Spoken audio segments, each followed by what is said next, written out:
धागों को जोड़ा तो परिधान बन गया, ईंटों को जमाया तो मकान बन गया। और भंवरी देवी ने जब अंतर में दर्शन ज्ञान चारित्र को संजोया तो सुपार्श्वमती एक नाम बन गया। बोलो परम पूज्य गुरु माता आरिका गणी सुपार्श्वमती माता जी की जय। हिंदुस्तान के किसी भी कोने में कहीं भी जाकर अगर कोई सुपार्श्वमती का नाम दे तो सारा जैन श्रावक समुदाय अलर्ट हो जाता है। सुपार्श्वमती माता जी की बात कर रहे हो क्या? सुपार्श्वमती जी की बात कर रहे हो क्या? क्योंकि जिन्होंने अपने दीक्षा काल के 55 वर्ष में अटक से कटक, आसाम, बंगाल, बिहार, दक्षिण प्रांत, उत्तर प्रांत, मध्य प्रांत, राजस्थान, बागड़, उड़ीसा, सारी स्थानों में परिभ्रमण किया।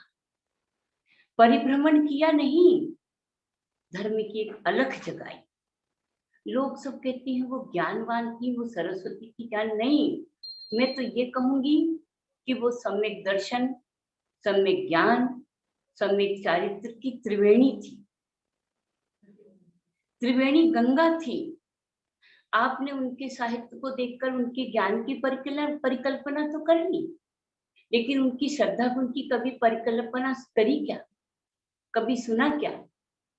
मैं जब उनके पास बैठती थी तो वो अपने गृहस्थ जीवन से लेकर साधु जीवन तक की, महाविकीर्ति महाराज, वीर सागर जी महाराज, जो आचार्य कल्पचंद्र सागर जी महाराज, सबके संस्मरण सुनाया कर।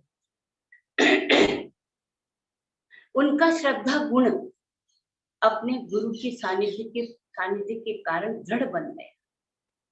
जब एक बार इंदुमती माता जी की पिच्छी लेकर आचार्य शांति सागर जी महाराज के पास गई दर्शन करने, और आचार्य शांति सागर जी महाराज के दर्शन किए और कहा, प्रभुवर ये पिछका लाई।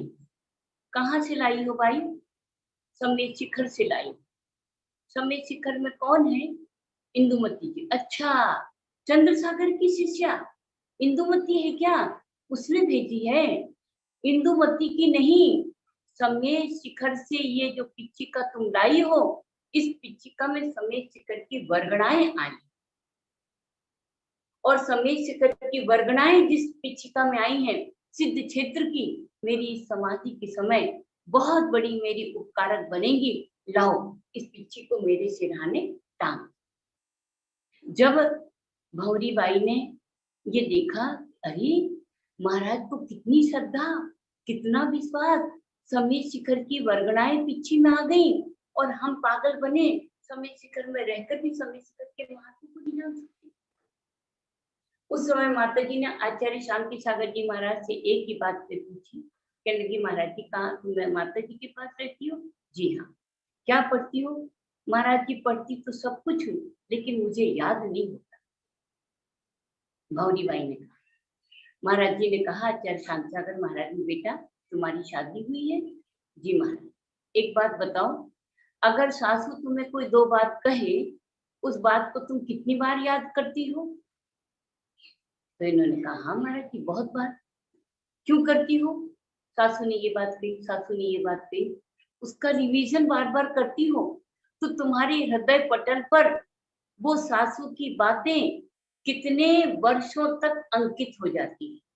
बेटा, सासू की बात को अपने हृदय में नहीं रखना।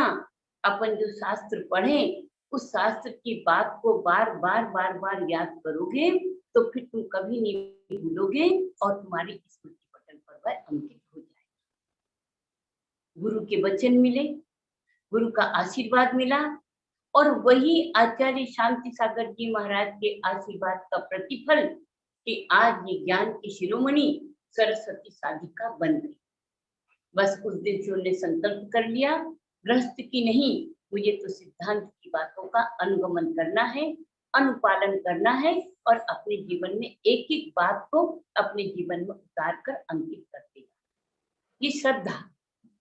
जब इंदुमती माता जी के साथ ये ब्रह्मचारिणी थी और इन्हें सुनाई पड़ा कि महावीर कीर्ति महाराज समेत शिखर जा रहे हैं, महावीर महाराज के प्रति बहुत ज्यादा श्रद्धा थी इंदुमती माता जी को और भौरी बाई। जब उन्हें ये मालूम पड़ा कि वो शिखर जी जा रहे हैं, डरते डरते बोले, मैं इंदुमती जी के पास आई, माता जी महावीर महाराज शिखर जी जा रहे, आप ही चला। तो माता जी तो इंदुमती जी मारवाड़ी थी, बोले बस पूरा नारक का पूरा चालो। अरे बा के पास सब कुछ है, आपने कने काई है, आपा कौन जा सका। ठीक है, बोले मैं मेरी मन मान के रह गई, लेकिन मैंने अपने कमरे में आकर नमोकार मंत्र की जाप करना प्रारंभ कर दिया। भगवान, अगर मेरे नमोकार मंत्र के प्रति श्रद्धा है तो माता जी का मानस बनेगा और समय शिखर की ओर जरूर विहार होगा। बस 2 दिन का नमोकार मंत्र की ये श्रद्धा, मैं आपको ये बता रही कि उनका श्रद्धा गुण, उनका दर्शन कितना पवित्र, कितना दृढ़ था। 2-3 दिन के बाद इंदुमती माता जी का मानस बन गया, भाई फलानो चंदायो। वो बोले, माता जी अगर किसी करके चालो तो मैं थाने भी चालू। माता जी ने अपने मन में नमोकार मंत्र के प्रति नमन करते हुए सोचा कि देखो, लोग कहते हैं विरासत में नमोकार मंत्र मिला, नमोकार मंत्र से कुछ नहीं होता, कुछ नहीं होता, घणी माला जपा, घणी माला जपा, काई को नहीं हुआ। और माता जी ने सोचा कि नहीं, ये श्रद्धा गुण की विशेषता कि उनका दर्शन की परिपक्वता थी। और वो इंदुमती जी के साथ समय शिखर पहुंच गई। महावीर महाराज के साथ उनका चतुर्मास हुआ। उसी चतुर्मास में वो शिखर जी जयपुर दर्शन करने आई थी वीर सागर जी महाराज के पास। और वीर सागर जी महाराज के पास सूर सागर बैठे थे, उनका ये भाई इन्हें भी दीक्षा दे दो महाराज। वीर सागर जी बोले, हम बुढ़ों के पास क्या दीक्षा लेगी, ये तो जवानों के पास लेगी। भौरी बाई ने कहा, नहीं महाराज, ऐसी बात नहीं है, मेरी तो हार्दिक भावना ये है कि आप भी हों, महावीर महाराज भी हों और मेरी इंदुमती मातेश्वरी भी हो, तब मैं दीक्षा। असंभव सा दिखाई दे रहा, लेकिन उनका श्रद्धान गुण इतना प्रबल था। नमोकार मंत्र की जाप करी और पूरे संग से संग जयपुर आ गया। अब इंदुमती माता जी ने कहा, अब तेरे को जो कुछ करना हो तो तू कर। और उन्होंने दीक्षा दी। अब ज्ञान की उपासना प्रारंभ हो गई।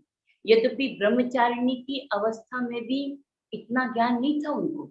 माता जी कहती, मैं आटा पीसती तो द्रव्य संग्रह पास में रख लेती, 5-7 श्लोक आटा पीसते पीसते याद करती। कुएं से पानी लेने जाती थी तो एक श्लोक पढ़ लिया, पूरे रास्ते जाते समय और पूरे रास्ते आते समय उसी श्लोक को घोंकती जाती और पानी का हंडा लेके आती। अगर 5 घड़े पानी लाई तो 5 श्लोक याद करती, बर्तन मांजती तो 5 श्लोक याद करती थी। ऐसी सरस्वती की उपासना जिनने की हो, उन पर क्या सरस्वती प्रसन्न ना होगी। उठते बैठते खाते पीते चलते फिरते एक ही था। सूरसागर जी कहते थे, काई गण गण गण गण करती रहती, दिन रात वो अपने श्लोकों को याद करती रहती थी।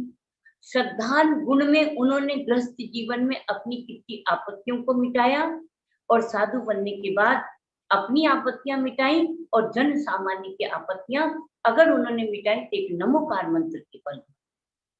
और ज्ञान की आराधना तो आप सबने देखी है, उनके विशाल विशाल ग्रंथ की टीकाएं, उनकी लेखनी की कला, उनकी मजबूती, उनके वाणी का विलास, उनके हाथों की कलाएं, एक एक वस्तुएं हमारे जीवन को अनुकरण करने के योग्य। अब तीसरा था उनका चारित्र गुण। चारित्र गुण भी बड़ा प्रबल, बड़ी पक्की थी।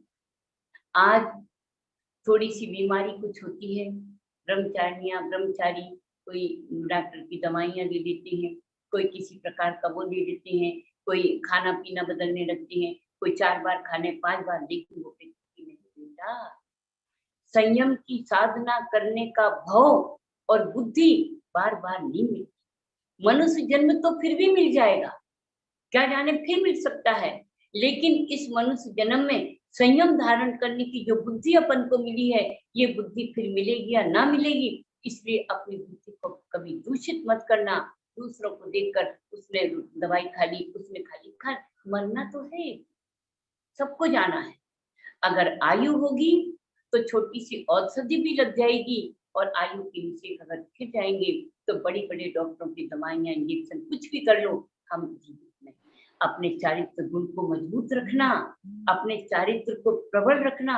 हमने जो व्रत लिया है, जो नियम लिया, जो संयम लिया है, मर जाएंगे लेकिन अपने उस संयम का परित्याग नहीं करेंगे। अगर कोई कहता उपवास करना है, बीमार भी होता, मैं कहती काली ने बुखार काई को नहीं हुआ, करवा दो। देखो 5 होते हैं, अक्षी रोगी, कुक्षी रोगी, शिरो रोगी, ज्वरी व्रणी, एतानाम पंच रोगानाम लंघनम परम औषधि। जब मुझसे कहती बीमार, मैं थोड़ी कमजोर थी ना, तो कहती मासी जी की तबीयत ठीक होने के पास में, तो तुम क्या कहती थी? अक्षी रोग, अक्षी माने आंख, आंख का रोगी, कुक्षी रोगी, कुक्षी माने पेट, आंख का रोगी, अक्षी रोगी, कुक्षी रोगी, सिरो, सिर का दर्द जिसको होता है सिरो रोगी, व्रणी माने जिसको बड़े बड़े घाव फोड़े होते हो, और ज्वरी और जिसको ज्वर आता हो। एता नाम पंच रोगा नाम लंघनम परम औषधि। ये 5 रोगों के लिए लंघन परम औषधि है। अगर उपवास कर लेंगे तो सब काम अच्छा हो जाएगा, हमारे रोग मिट जाएंगे। ये उनकी चारित्र की दृढ़ता थी।